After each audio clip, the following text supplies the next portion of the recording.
नमस्कार। मैं यशपाल हंस करनाल से आपको सादर नमन करता हूँ। आशा है आप प्रसन्न होंगे, खुश होंगे, आपकी इच्छाओं की परमात्मा पूर्ति कर रहे होंगे। आओ आज हम चलते हैं कुछ दो योग के बारे में बात करता हूँ। उसके बाद कोई ईश्वरी चर्चा करूँगा ताकि हमारे आत्मा को, मन को सुख मिले।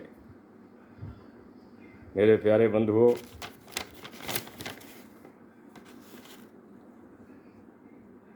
शुरू में जब ज्योतिष पढ़ता था बड़ी कठिन लगती थी, क्यों? बड़ा गणित, साइंस है, कठिन तो शुरू में लगना ही था। लेकिन जिज्ञासा थी एक हृदय के अंदर कि इस मैथमेटिक को मैंने जानना है। वक्त बदलता गया, आगे चलता गया,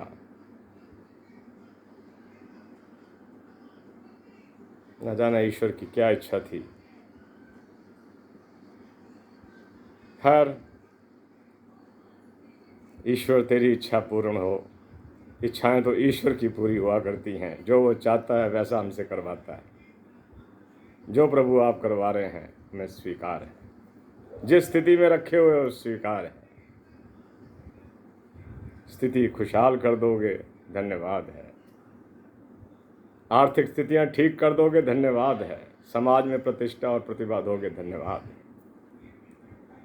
आज मैं आपको पहला योग बता रहा हूं, जिसको बुद्ध योग कहते हैं।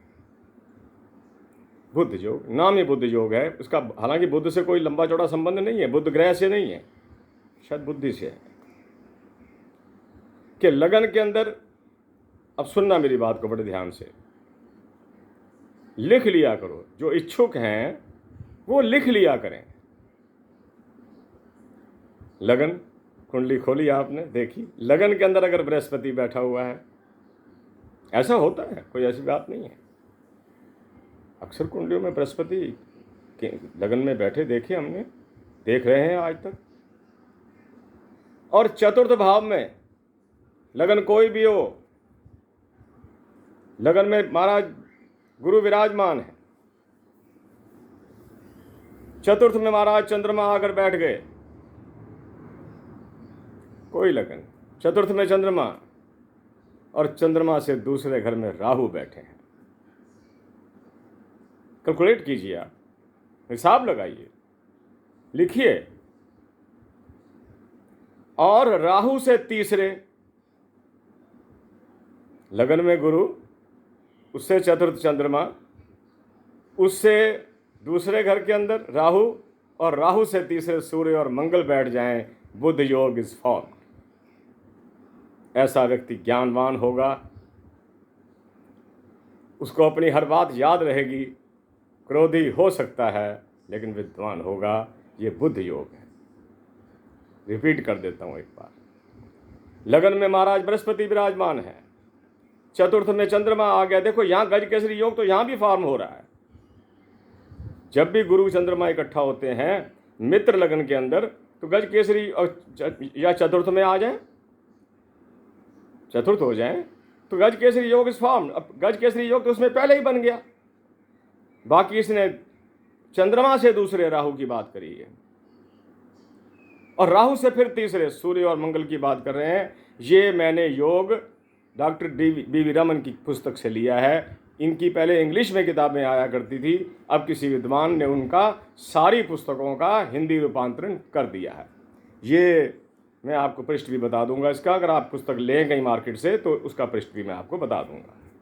ये बुद्ध योग था। इसमें आदमी धनवान भी होता है, बुद्धिमान भी होता है। बुद्ध का मतलब है या तो बिजनेस करा देगा, या आपको नौकरी की दुनिया में ले जाएगा। आप अकाउंट्स के मास्टर होंगे।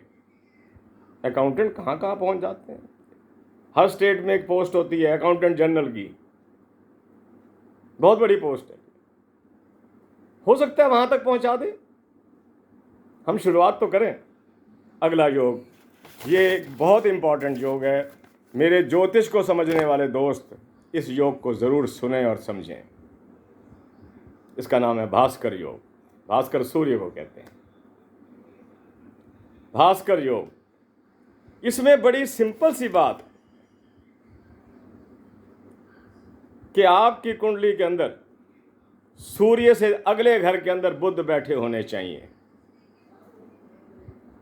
सूर्य से अगले घर में कोई राशि, कोई लगन, कोई चिंता नहीं। आप योग को समझिए।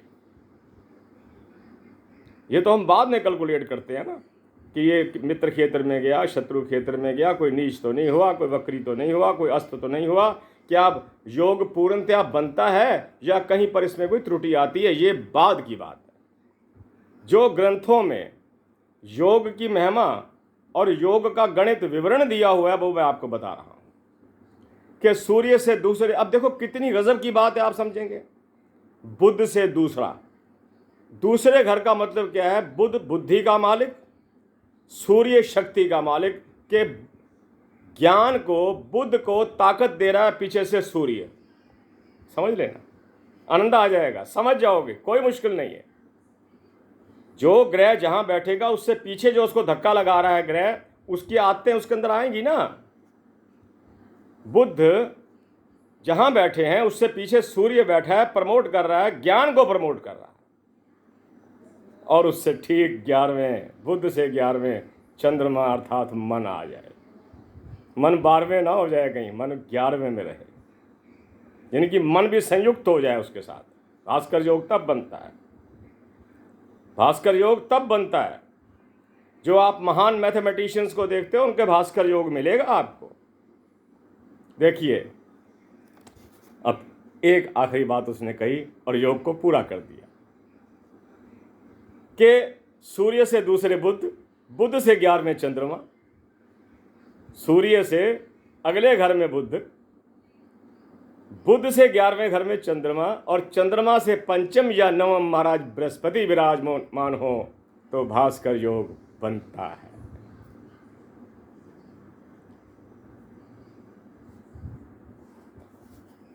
समझ लो, सूर्य यहां बैठ गया पंचम में, छठे घर में बुध बैठा हुआ है, ठीक। चतुर्थ भाव में चंद्रमा बैठा हुआ है। बुध से ये स्थान 7, 8, 9, 10, 11 हो गया। सूर्य से आगे बुध, बुध से 11वें चंद्रमा, 1, 2, 3, 4, 5, अगर अष्टम में बृहस्पति आ जाए, 8, 9, 10, 11, यहाँ पर सूर्य, यहाँ पर बुध, यहाँ पर चंद्रमा, यहाँ पर बृहस्पति, ये हुआ उसका 5वां घर। 7वां, 8वां, 9वां या 11वें में बृहस्पति हो तो भास्कर योग इज फॉर्म। अब मुझे आशा है कि आपको पूरी तरह समझ ये बात आ गई होगी। अब आप पूछेंगे कि भास्कर योग होता क्या है। जितने भी विद्वत लोग हैं, विद्वत से मेरा अभिप्राय ये नहीं कि वो कोई शोर मचाया जा रहा है, कि विद्वत का मतलब ये है जो कैलकुलेट करते हैं, जो कैलकुलेशंस देते हैं हर चीज़ की। जैसे एस्ट्रोलॉजी ले लो, ज्योतिष ले लो, लेखन कला ले लो। महाराज तुलसीदास को ये योग था, महाराज तुलसीदास को ये योग था। मैं आपको बात सुनाता हूँ अभी कि किस प्रकार उन्होंने युगों के सालों की गणना करी। अब आप समझ गए होंगे, ना समझे हो तो मेरा वीडियो को रिपीट कर लीजिए, क्या कीजिए, आपको समझ आ जाएगी। मैं बड़ा क्लियर बात करता हूँ, मेरे स्टूडेंट मुझसे बहुत प्रसन्न रहते हैं कि आपकी बात हमें समझ आती है। सूर्य से दूसरे बुध, बुध से 11वें सूर्य, बुध से 11वें चंद्रमा, चंद्रमा से 5वें या 9वें भाव के अंदर अगर बृहस्पति बैठ जाए, भास्कर योग इज फॉर्म्ड। भास्कर योग बड़े विद्वान लोगों को होता है, बड़े धनवान लोगों को होता है और बड़े बुद्धिमान लोगों को होता है। मैंने तुलसीदास जी की एक कुंडली अचानक मेरे सामने आई। अब ये तो पता नहीं कि वो कुंडलियाँ किस प्रकार कैसे बनाई गई होंगी, ज़रूर इन महापुरुषों के पास कुछ होगा। अब मैं पढ़ के हैरान हुआ पुस्तक के अंदर कि पृथ्वी से सूर्य की दूरी 14 करोड़ 90 लाख योजन है। सूर्य की दूरी यहाँ से 14 करोड़ 90 लाख योजन है। कईयों ने किताबों में गलती से उसको मील में भी परिवर्तित किया, लेकिन पुरातन बातें योजन में चलती थी। वही तुलसीदास जी ने लिख दिया, युग सहस्त्र योजन पर भानु।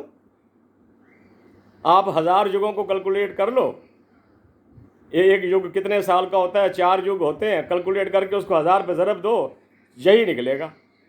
कई बार निकाल के हमारे गुरु जी ने देखा, कई और गुरुओं ने, कई और विद्वानों ने देखा। युग सहस्त्र योजन पर भानु, कि 1000 हर युग की अवधि होती है। सतयुग सबसे लंबा, त्रेता उससे कम, द्वापर उससे कम, कलयुग सबसे कम। युग सहस्त्र योजन पर भानु के सूर्य इतनी दूरी पर है। महान गणितज्ञ लोग। चलो 11 मिनट हो गए, 1 मिनट में अंतिम बात करके आज के वीडियो को समाप्त करता हूं। देखिए, समझ लीजिए आप इस बात को कि अगर देखो 2 घर धन के हैं, ठीक है ना, 11वां और दूसरा, एक हमारा अर्जित धन, एक हमारा पैतृक धन। समझ लीजिए कि 11वां घर शुक्र के पास है और दूसरा घर सूर्य के पास है। और अगर कुंडली में सूर्य और शुक्र इकट्ठा हो जाएं एक ही घर के अंदर, शुक्र अस्त ना हो पर देख लेना, तो वो आदमी विपुल संपत्ति का मालिक होगा। क्योंकि दो धनेश इकट्ठे हो रहे हैं, धन के मालिक, एक आदेश वाला भी और दूसरे वाला भी। समय बढ़ता जा रहा है, इसका नाम ही धनवान योग है, इसका नाम ही धनवान योग है। कई लोग मेरी परीक्षा लेते हैं बाद में कि वो आपने जो सुनाया था उसको बताएंगे मुझे, तो मैं उनका भी धन्यवाद करता हूँ। जिन लोगों का खंडन नहीं होता वो मंडन भी अपना नहीं कर सकते। मैं उन सब का आभारी हूँ जो आप मुझे प्यार करते हैं, स्नेह करते हैं, मेरे वीडियोस को पूरा सुनते हैं। क्योंकि वीडियो मेरा कोशिश होती है कि इसको अंत तक आपके लिए ज्ञानवर्धक बनाए रखूं। जो समय देते हैं, और मुझे आशा है कि मैं उनको कुछ ना कुछ देने में समर्थ होऊंगा, अपने गुरुओं की, अपने देवताओं की कृपा से। मैं कौन होता हूँ?